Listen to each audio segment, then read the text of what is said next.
Tapos meron tayong Taba Squishy. Cat paw tawag dito. Medyo matagal na to saan, kaya medyo dirty siya. Like, mga, I think, one and a half months. Nasa akin to Taba Squishy na to. Kaya medyo madumi na siya. Huwag niyo siyang ididikit sa mga lamesa. This will happen. Hindi siya matanggal. Nevermind, mamaya na yan. So, nakalagay siya dito. Meron siyang ganito. Pwede mo siya ilagay, pero ayoko. Tapos meron din ako dito Oreo, Taba Squishy. Labas natin silang dalawa.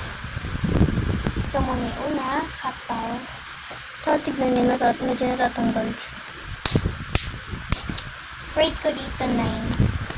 Tapos ito, 10. Tapos my favorites,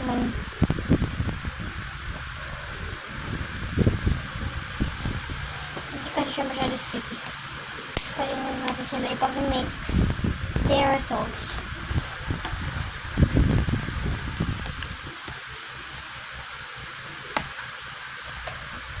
Okay. Nasa loob na siya ng Oreo Taba Squishy.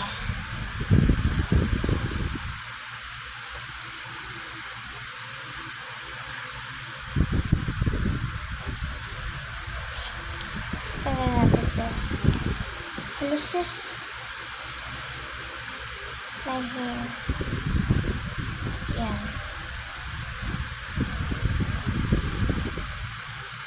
Ayan siya. Glossy. Like, look at this. But, okay, that sticks so much.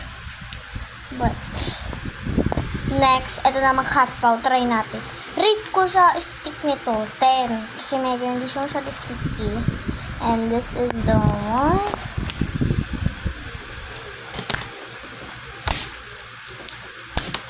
Okay. Uy, sorry. Maganda rin siya. 8. I don't like it. Sobrang sticky. Grabe. Stretch it. Wala siyang amoy. Kaya ang ganda tong brand na to. Tapos yan. Kahit ilagay nyo, wala akong rushes. Siya magiging allergy. So, yun lang. Bye-bye! I'm a Filipino again.